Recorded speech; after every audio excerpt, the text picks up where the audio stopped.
Did you know that journaling can lower your blood pressure, strengthen your immune system, and increase your general sense of well-being? Journaling is pretty amazing. I've talked about it a lot over the past few years. Been a bit frustrated by the journals that are out there, so I finally designed my own, and I am making that available to you. In this episode, I'm going to talk about how and why I created a custom journal that I think you're going to really enjoy.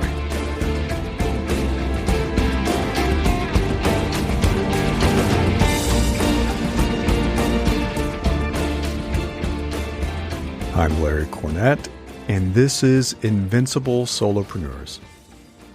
This is issue 119. If you go to newsletter.invinciblesolopreneurs.com, it's titled My New Invincible Daily Journals, featuring the 4 seasons. There's some links in that newsletter online that will give you a way to check out the journals, see if they're interesting for you. And I would encourage you, because morning journaling, it's really changed my life. I know that sounds like an exaggeration. It sounds a little crazy, but it has. And I'm so glad that I started doing it many years ago. Before I made it a consistent habit, I would lose many of my best ideas. I'm sure you've had this experience. You wake up with a great idea, or you're driving in your car, or you're walking, or even busy doing something else, and the idea pops into your head, and you're like, okay, that's really cool. I should try that, or I should look into that. I'm sure I'll remember that cool idea later. And about 90% of the time, I didn't. I've even had it happen in a few minutes where it's like, I'll be making coffee. I'm like, oh yeah, that's a great idea. I'll go write that down when I'm done making coffee. And I forget it. So I would lose a lot of the good ideas I'd have for my career, for my business, for stuff that I'm writing, you name it. And before I started journaling, I never really set aside dedicated time or enough time for brainstorming and creativity that could improve my business or improve my career, or improve my life. We're busy, right? We're busy with our jobs. We're busy with our personal lives, our families and friends. And we don't sit down very often and say, okay, I'm going to have uninterrupted time to just be creative, to brainstorm, to think about things that I really want to do in my life. And also, before I started journaling, I would start every day, most of the time lately, feeling pretty stressed out because I would make the mistake of checking my email, or I'd check messages online, or I'd check the news, and I'd do that first thing in the morning, and inevitably there was something that was like just terrible, bad news, or something that would give me anxiety or stress me out because my boss was asking for something, and it would start my day off on the wrong foot. And so journaling changed all that. It's a process. So it's not just about the book. I'm going to talk about the book. It helps. It is a process. It's a technique. It's a habit, really important habit.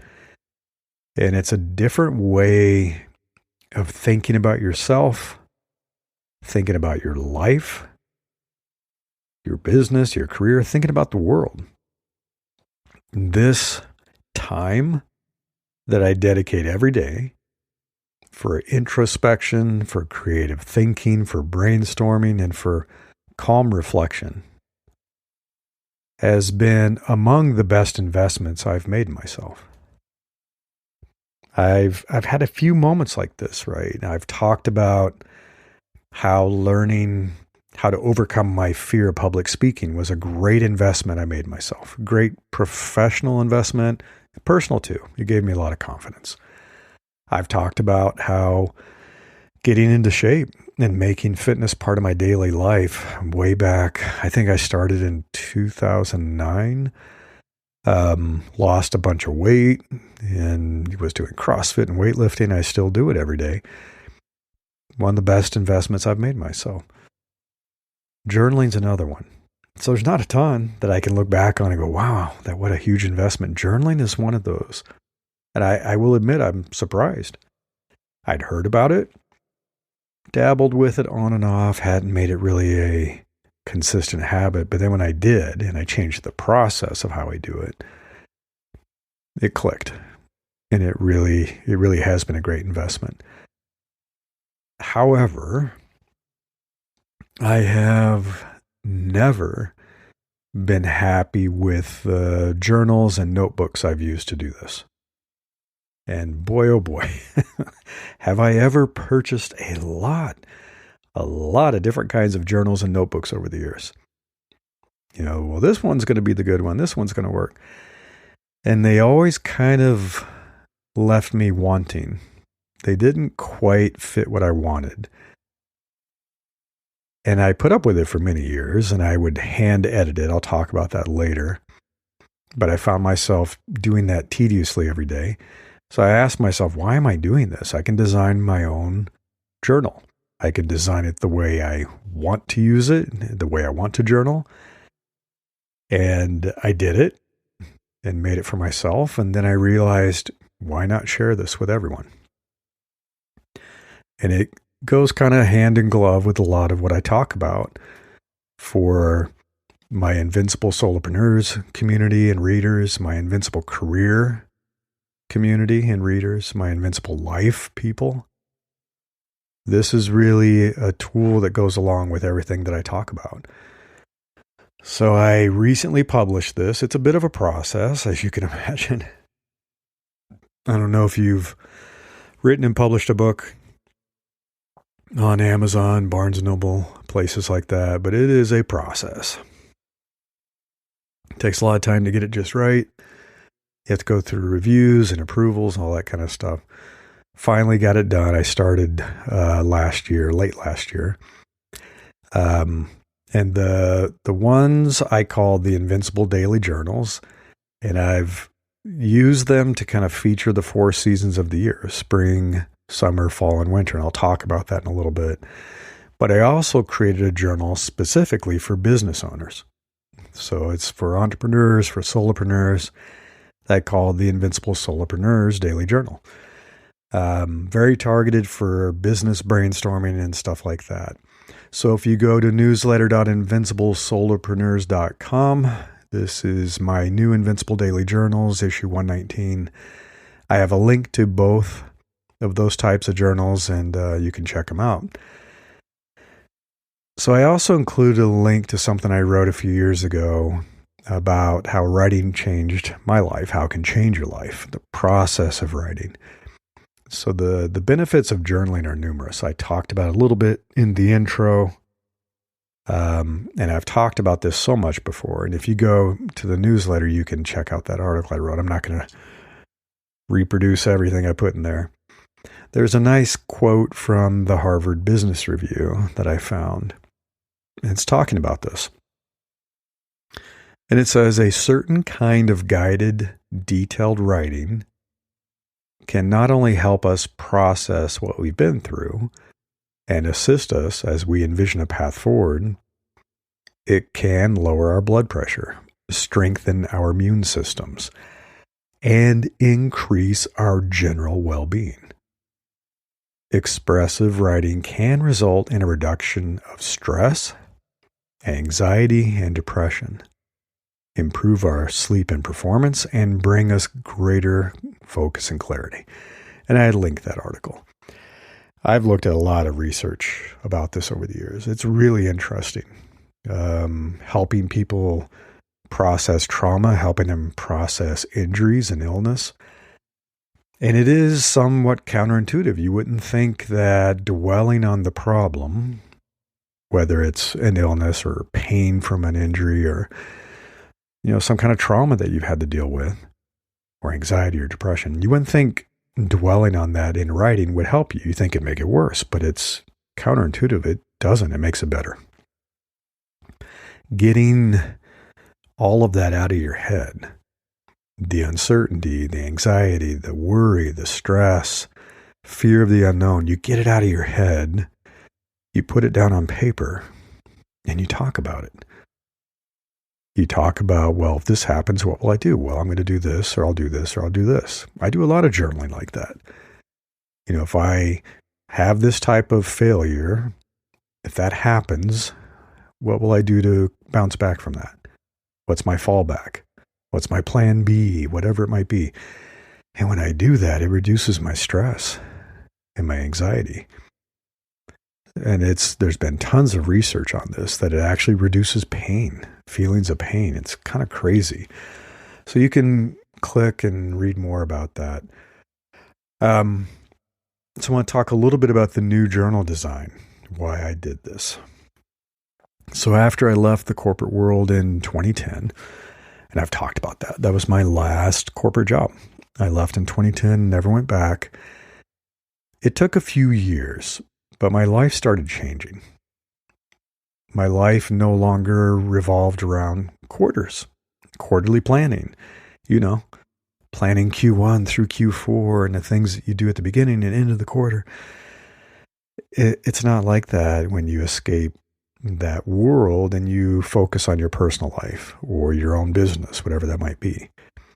Humans aren't meant to behave like corporations. We shouldn't be trapped in some artificial Q1 through Q4 world. We don't live in that world as biological creatures. We live through very different cycles. And they're influenced by personal events. Things that are very unique to you. Your birthday, a wedding, birth of a child.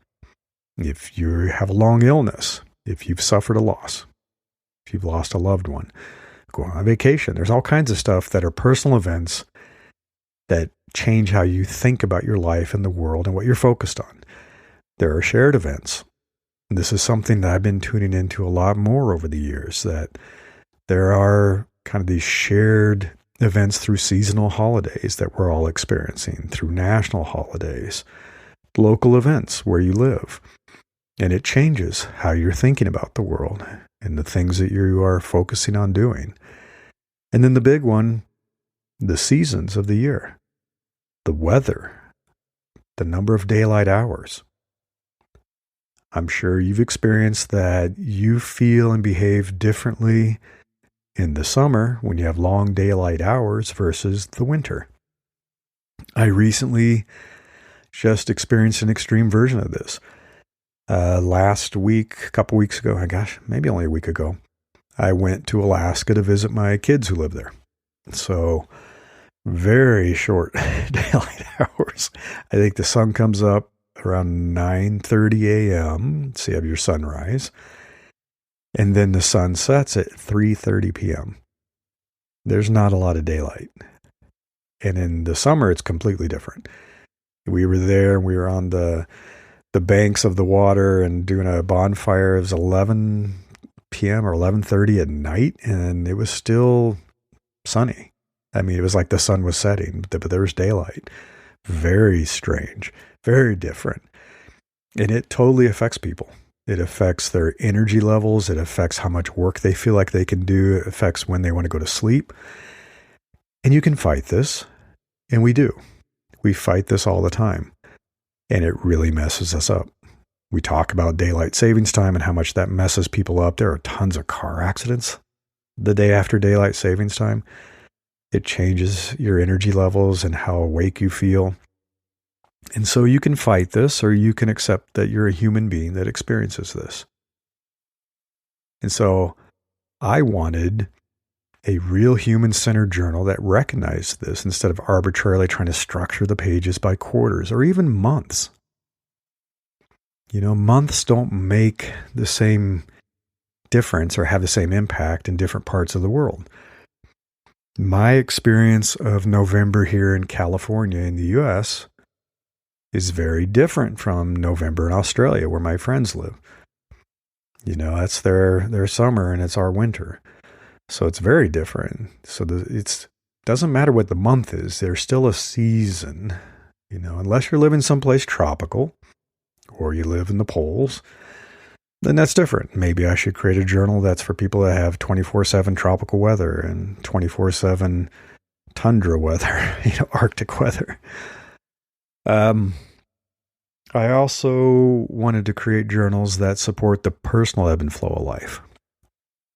You know, what you're dealing with. The daily ebb and flow of creativity and energy. We all have a daily cycle. Some people are really, motivated and full of energy and creative in the morning. Some people it's at night. The seasonal ebb and flow of what matters to you in those moments of time.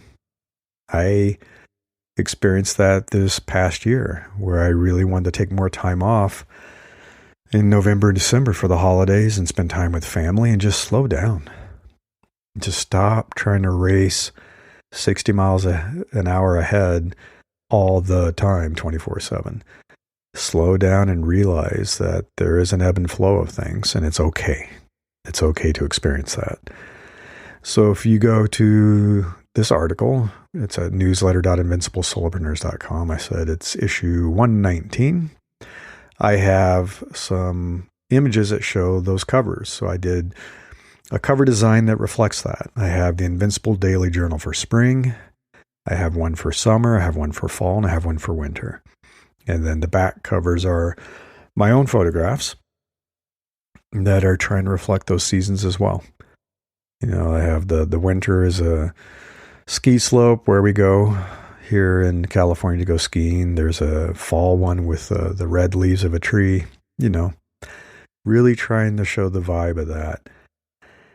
And as I mentioned, I have tested dozens of journal styles over the years, for several years, most of my life probably. None of them quite met my needs. So some were just too basic. They were notebooks, basically, blank pages with no prompts, nothing to structure anything whatsoever. Others were too complex, way too rigid. I have some I'm looking at right now. I'm not gonna name names, but they feel like horrible homework. Really detailed, down to the minute, tons of questions. It's like, that's just way too much structure. I mean, that's okay for like creating your business plan and things like that, but as a daily journal, a lot of work. And it's just not the structure I wanted even. Like the questions being asked, like, this doesn't matter to me. It's not flexible enough. So I wanted a balance of structure, but flexibility. And then some were really full of pages and pages and pages of the author's commentary. And it left very little room for writing your own thoughts and putting sketches. There was very little white space. And I didn't want that either. It's like, I'm not here to have the daily experience of someone else. Where am I going to write my notes? Where am I going to sketch my ideas? There just wasn't enough space for that. So I spent probably the last decade fine-tuning effective morning journaling. And it could be journaling anytime you want. I do morning journaling by modifying the various journals and notebooks that I've used over the years. So I created my own headings and my own prompts and questions and visual elements on the pages. And I've tuned that because I'd start with something, I'd say, this doesn't make sense. I don't like the wording of this. I don't like what this implies. And I'd change it, use it for a few weeks or months, and then I'd change my mind and kind of keep refining and evolving it. And eventually, I settled into a format that I really liked. And I've been using it for quite a few months now, most of this year. But the tedious thing was, every single morning, I had to rewrite the section headings that I wanted. So I had to structure the pages and design them before I could enter my daily entry. And I had to do this day after day, week after week, month after month. And I was like, this is tedious. And so that's why I said enough was enough. And last year, I spent several months designing this ideal journal that I want to use and that I thought you would enjoy using. And then the inspiration hit me, the seasonal thing that I talked about. So I created the 4 versions for spring, summer, fall, and winter. And they're up on Amazon. It's on Barnes & Noble. And I first published them on Lulu, which is a cool platform. I think I told you guys about it, where you can self-publish very quickly. So there really is no review process. You have to design the interior pages and the cover to fit the specifications, but other than that, you don't have to go through their review. And I've made them available for everyone now, so you can follow the link, check it out, and you'll find that each of these books has 90 days of entries to help kick off your mornings and much more. There's more in there. So it was 90 days, roughly 3 months. It was a good size to carry around as a book, as a journal. The seasons, it's a fun thing that kind of reminds you to think of that time differently. The way you're probably going to journal in the summer is going to be different than the fall and the winter and the spring. And so it's really just helping you have another 90 days of entries, but thinking about how that applies almost thematically with the season. Each of the journals has a how-to page. I have a screenshot of that. And I'll take you through the design of that and how to get the most out of it. I've basically found, for me, that morning journaling works best if I do it before anything else distracts me. So I keep my phone in my pocket. I don't check messages. I don't check the news. I don't look at social media. I don't scroll that stuff. I basically make some coffee and then I sit down. And I sit in my favorite chair. I bring out my journal and I start writing. And I want to do this before I lose my creativity. I'm more creative in the morning. I'm more creative before someone interrupts me or has a demand. Like if a boss says, "Hey, I need you to write this report for me," you're gonna start thinking about that. And there goes your creativity. And it probably ruins your mood too if it's not done in the kindest way. So each page obviously has a place to enter the date, so you can do that. And then I added something in the top right corner of each page. It's 5 circles, very small circles, that you can fill in. 1, 2, 3, 4, 5, right? And it basically assesses how are you feeling that day on a scale of 1 to 5. One little circle would be, I'm feeling pretty terrible today. 3, if you fill in 3 circles, yeah, it's okay. It's an okay day. 5 would be a terrific, great day, excellent day. What's kind of cool about this is I put them there so that you could fan the pages and you can see, do I tend to have good days, great days, not so good days? And you can quickly look at the terrible days and look for a pattern. What is it about those days that makes me feel terrible? And you'll notice the pattern because you're writing in your journal. You'll say, oh, I tend to have a terrible day when this happens. I'm going to do something about that. I'm going to make a change. Data is power, and we rarely think about it this way. Then every day, there's a place to write down your most important goal for the season. And what are you going to do about that day? And that may or may not change throughout the 90 days. I had a year where my most important goal was write a book. And I have. I've written the book. I'm in the editing process now. But every day I would write it down. Write a book. Because writing it down every day reinforced how important it was for me.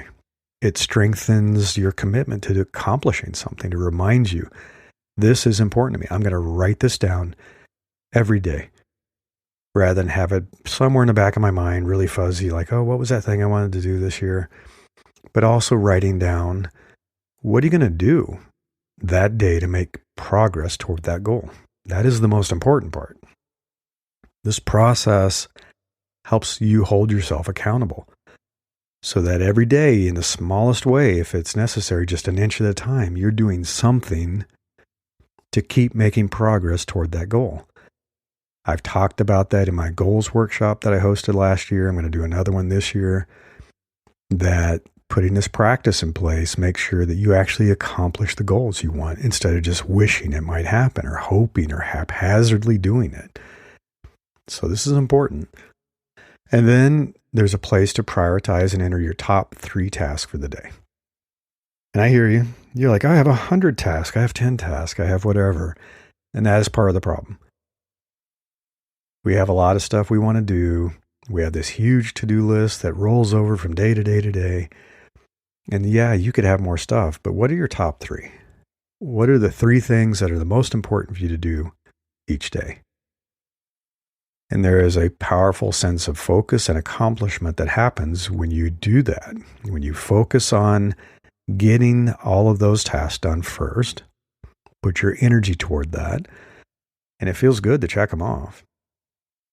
And then if you have more time and energy and you're not busy with the day, yeah, there's other stuff you might do, but what are the top 3 things you need to get done? They're the most important things. And as a business owner, you probably have an idea what that might be. As an individual, it might be something different for personal growth, or maybe your task is, I'm going to talk with my boss and ask for a promotion, whatever it might be. And then the biggest part of the page is the morning thoughts section. So that is where you just capture a stream of consciousness of your most creative ideas. Just random thoughts, wild ideas. You can sketch things. You can create a diagram. You can do whatever pops into your head. And it takes a while to get comfortable doing this. Maybe for some people it happens right away.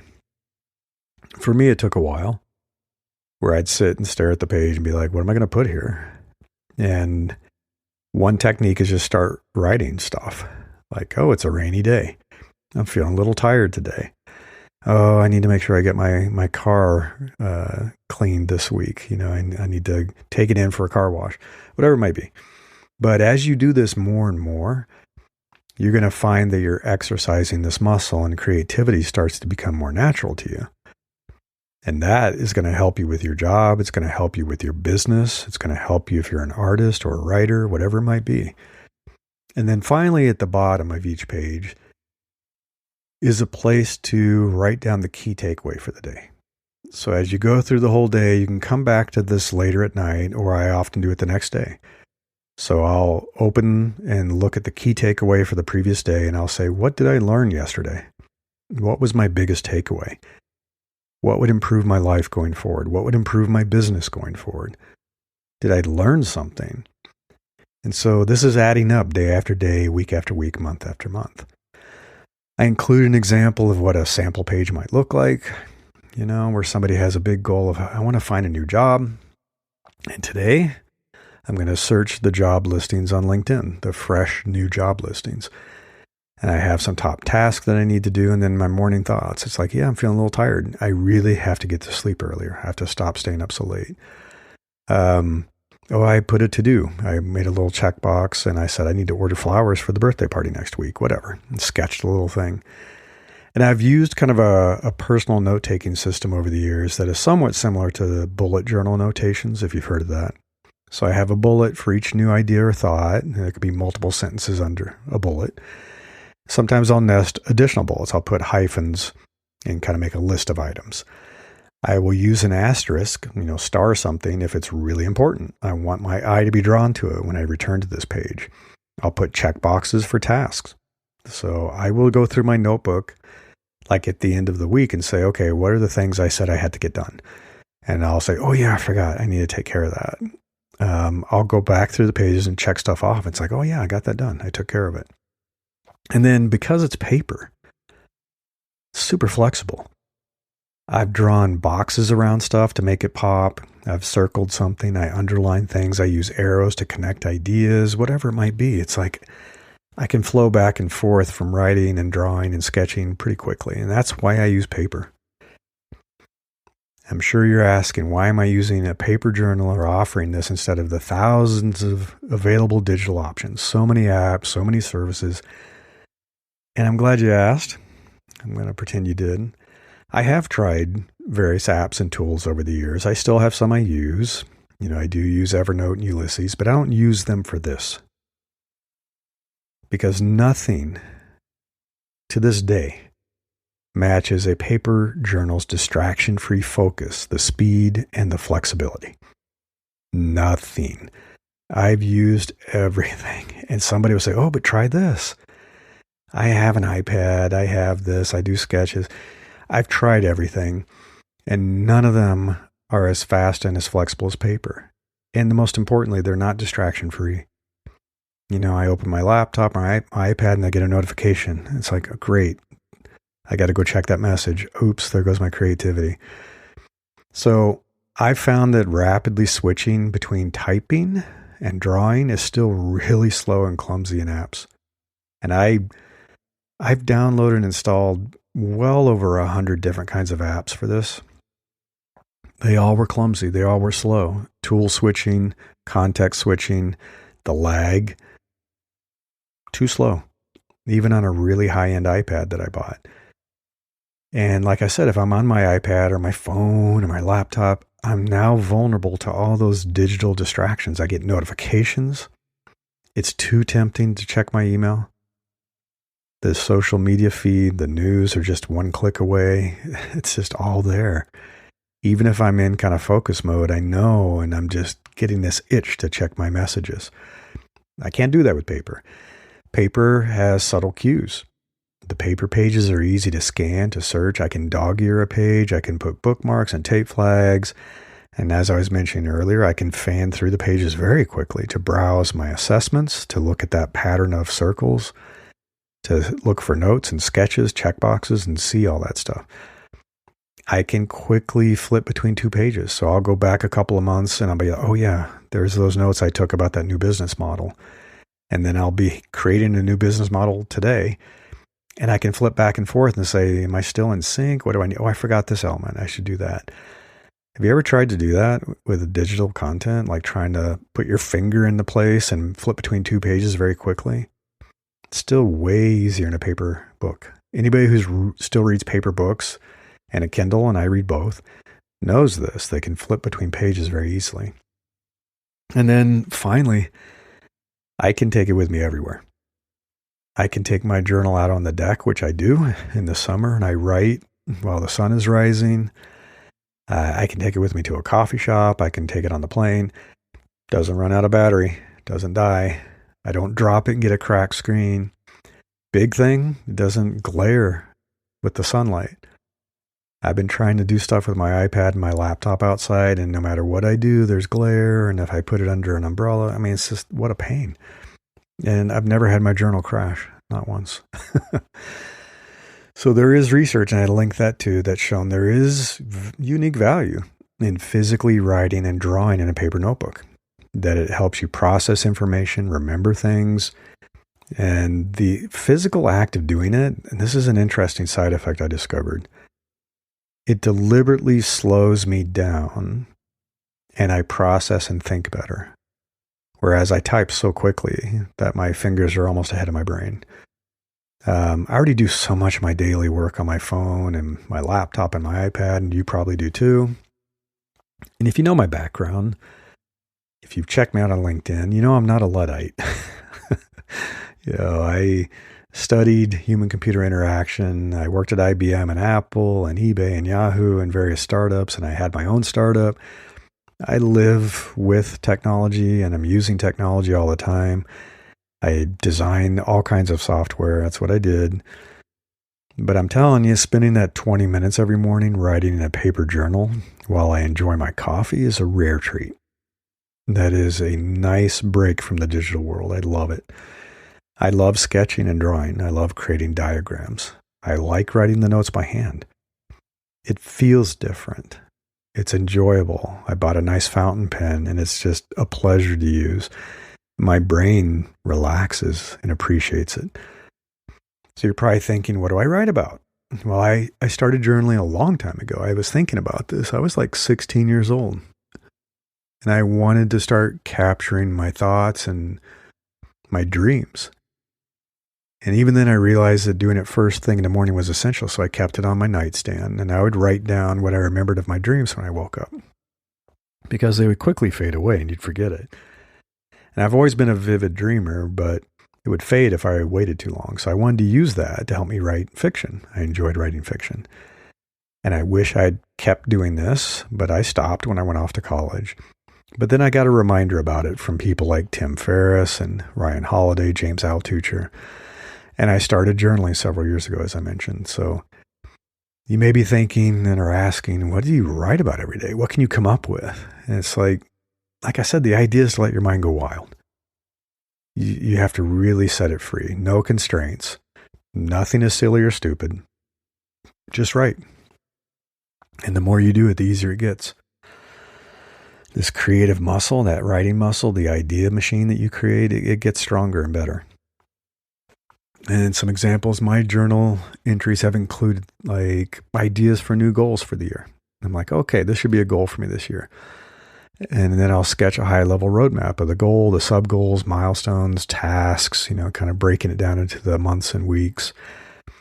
I have all kinds of product ideas, and I like to DIY stuff, and I will design and create equipment for my gym. I have a home gym, and so I'll sketch the concept of how I'm going to design it and put it together. Like I said, I like to write down how I'm feeling that day and why. I try to discover patterns in my own moments of sadness and depression and anxiety, and I just try to find ways to manage it better.